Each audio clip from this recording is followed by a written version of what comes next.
और अंदर कदम रखा। चारों तरफ कब्र ही कब्र, और उनके बीच से होती हुई वो सुहागन एक छोटी सी कब्र के करीब पहुंची। उसने उस कब्र के पास की थोड़ी सी मिट्टी अपने हाथों से हटाई और उस पोटली को जमीन में दफन कर दिया। उसके बाद वो इतनी तेजी से वहां से निकल गई जैसे कि उसके पैरों में पंख लग गए हो। उसके कुछ देर बाद ही लाल लहंगा चुनरी पहने, अपने चेहरे को घूंघट से छिपाए, हाथ में लालटेन लिए एक दूसरी औरत वहां पहुंची।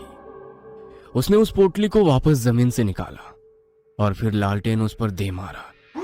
इस तरह लालटेन टूटा और वो पोटली आग की चपेट में आ गई। इसी कब्रिस्तान से कुछ ही दूरी पर एक बड़े से घर के एक कमरे में नितिन अपने बिस्तर पर लेटा सिगार के कश लगा रहा था। तभी दरवाजा खुला और वो सुहागन अंदर दाखिल हुई। अनुष्का, आ गई तुम? ये सुनकर वो नितिन के पास आकर बैठी और गुस्से में बोली, हाँ आ गई मैं, वो भी जिंदा। अरे गुस्सा क्यों कर रही हो? जिस तरह की फालतू रस्में तुम्हारे इस घर में मुझसे करवाई जा रही है ना, ऐसी रस्मों के बारे में मैंने सुना तक नहीं। इतनी रात में एक पोटली को जमीन में गाड़ने के लिए मुझे कब्रिस्तान भेज दिया। अगर मुझे कुछ हो जाता तो? उसकी बात को नितिन सुन तो रहा था, लेकिन मुंह से कुछ भी नहीं बोल पा रहा था। ये बस आखिरी रस्म थी जो मैंने कर दी। अब आगे से अगर मुझसे माँ जी ने कोई भी ऐसी वाहियात रस्म करवाई ना, तो मैं पता नहीं क्या कर बैठूंगी। ये कहकर अनुष्का ने चादर टानी और सोने गई। नितिन सोच रहा था कि जिस माँ के आगे उसके पिता नहीं बोलते थे, वो उसके आगे क्या बोलेगा, इसलिए वो चुप ही रहा। उस रात से करीब 9 महीने गुजर जाने के बाद रात के समय अनुष्का को प्रसव पीड़ा शुरू हुई। नितिन, नितिन ड्राइंग रूम में अपनी माँ पल्लवी के पास गया, जहाँ उसकी बहन कामिनी भी बैठी थी। माँ, अनुष्का को लेबर पेन शुरू हो गया है, हमें उसे डॉक्टर के पास ले जाना चाहिए। डॉक्टर की जरूरत नहीं है, हमने उसका प्रबंध कर दिया है। तभी दरवाजे से होती हुई एक बूढ़ी औरत अंदर आई। पल्लवी ने उसको अनुष्का के कमरे में भेज दिया और बूढ़ी ने अंदर जाते ही दरवाजा बंद कर दिया। कुछ देर बाद हमारे खानदान का वारिस आने वाला है। कामनी बेटा, तुम सुबह से ही जश्न मनाने की तैयारी शुरू कर देना। कुछ देर बाद एक बच्चे की किलकारी की आवाज सभी को सुनाई दी और वो बूढ़ी बाहर निकली।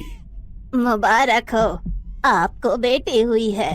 ये सुनकर नितिन बहुत खुश हुआ और कमरे के अंदर दाखिल हो गया, लेकिन पल्लवी के चेहरे पर गुस्सा उबल आया। ये कैसे हो सकता है? एक लड़की? क्या तुमने उससे वो विधि नहीं करवाई थी? करवाई थी माँ। भाभी के पेट पर से मैंने अपने हाथों से वो पोटली पूरे 9 बार घुमाई थी और उनको कब्रिस्तान भी भेजा था। इसका मतलब है उस तांत्रिका ने हमें गलत टोटका बताया था। चलो अभी उसके पास चलते हैं। पल्लवी ने कामिनी को अपने साथ लिया और उसी टाइम घर से निकलकर शमशान भूमि की तरफ रवाना हो गई। कामिनी को इस समय डर तो बहुत लग रहा था, लेकिन अपनी माँ के गुस्से के आगे वो कुछ नहीं बोल रही थी। अचानक उसको पायरों की आवाज सुनाई दी और दोनों ने पलटकर पीछे देखा। उनसे काफी पीछे वही लालटेन वाली औरत उनको नजर आई। माँ, ये कौन है? होगी कोई पागल, तुम पीछे मत देखो, आगे बढ़ो। वो दोनों फिर से आगे बढ़ने लगी और कुछ कदम चलने के बाद उन दोनों की सांसें और कदम दोनों रुक गए। उन्होंने देखा कि जो लालटेन वाली औरत उनके बहुत पीछे थी, अब वही उनसे 10 कदम आगे खड़ी नजर आ रही थी। ए लड़की, कौन है तू? पल्लवी ने उससे सवाल किया। उसने धीरे से अपना लालटेन चेहरे के करीब लाकर उन दोनों को अपना चेहरा दिखाया, जिसे देखकर पल्लवी और कामिनी दोनों का दिल दहल उठा। दोनों चीखती चिल्लाती हुई अपने घर की तरफ वापस भाग निकली। वह सीधा अपने कमरे में आकर रुकी और लंबी लंबी सांसें लेने लगी। मम्मी, वो औरत कौन थी? कितना भयानक चेहरा था उसका। वो कौन थी इस बात से ज्यादा मुझे चिंता इस बात की है कि अनुष्का ने जिंदा लड़की कैसे पैदा की। उस तांत्रिका ने कहा था कि अनुष्का के पेट पर से उस पोटली को 9 बार घुमाकर अनुष्का के हाथों ही कब्रिस्तान में गड़वाना है। उसके बाद अगर अनुष्का के पेट में लड़की हुई तो वो पैदा होने से पहले ही मर जाएगी, और अगर लड़का हुआ तो ही वो सही सलामत पैदा होगा। इसका मतलब है कि उस तांत्रिका ने हमें बेवकूफ बनाया है। कोई बात नहीं, अगर वो टोटका काम नहीं आया तो हम खुद उस नवजात बच्ची को खत्म कर देंगे। इस इरादे के साथ पल्लवी ने कामिनी के साथ मिलकर एक प्लान बनाया। अगली सुबह अनुष्का और नितिन अपने कमरे में अपनी नवजात बच्ची के साथ खेल रहे थे। तभी पल्लवी वहां आई। प्रणाम माँ जी, आपने तो अपनी पोती की शक्ल तक नहीं देखी। देखिए ये कितनी प्यारी है, इसका नाम हमने पिंकी रखा है। यह सुनकर पल्लवी ने एक बार उस बच्ची की तरफ देखा और बोली, बहू, मोहनपुरी गांव में हमारी पुश्तैनी हवेली है और हमारी कुलदेवी का मंदिर भी है। अब तुम माँ बन गई हो, समय आ गया है कि हम सब वहाँ जाकर कुलदेवी की पूजा करें और कुछ दिन वहाँ रहें। जी माँ जी, जैसा आप कहें। घर के सभी मेंबर उसी दिन कार से मोहनपुरी गांव की तरफ रवाना हो गए। पल्लवी पल पल अनुष्का की गोद में सो रही उस प्यारी सी बच्ची को कोस रही थी। कुछ घंटों बाद शाम के 7 बज चुके थे। उनको एक ढाबा नजर आया तो पल्लवी ने नितिन से कहकर गाड़ी उस ढाबे पर रुकवा दी। चलो सब यहाँ खाना खा लेते हैं, थोड़ी देर यहाँ रुककर आगे बढ़ेंगे। ये सुनकर सभी लोग गाड़ी से उतरे। एक पुराना सा ढाबा जहाँ टेबल की जगह कहीं चारपाई बिछी थी। पल्लवी ने कामिनी को इशारा किया, जिसे समझकर वो अनुष्का के पास गई।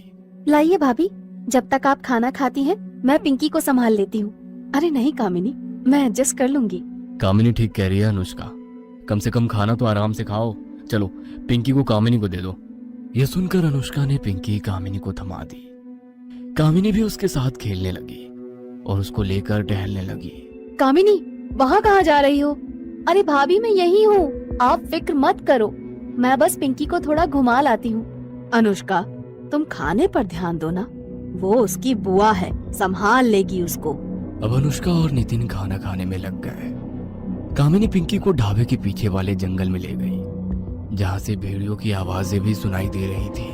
अरे बाप रे, यहाँ तो जंगली जानवर काफी ज्यादा महसूस हो रहे हैं। वहाँ कह दूंगी पिंकी को एक भेड़िया खींच कर ले गया। ये कहकर कामिनी ने पिंकी को जमीन पर रख दिया और फिर बोली, पिंकी बेटा, तुम यहीं आराम से लेटो, थोड़ी देर बाद भेड़िए अंकल तुमको लेने आने वाले हैं। ये कहकर वो पीछे मुड़ी। तभी उसको सामने वही लालटेन वाली औरत नजर आई, जिसे देखकर कामिनी की रूह कांप उठी। उसको समझ नहीं आया कि वो क्या करे। डरते डरते उसने जैसे ही पीछे कदम लिया, उसका पैर मुड़ा और वो जमीन पर गिर गई।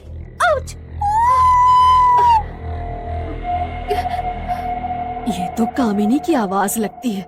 यह सुनकर नितिन और अनुष्का भी उठ खड़े हुए और वो तीनों डरी हुई हालत में ढाबे के पीछे जंगल की तरफ भागे। कामिनी के हाथ में पिंकी भी है, पता नहीं क्या हुआ होगा उसको।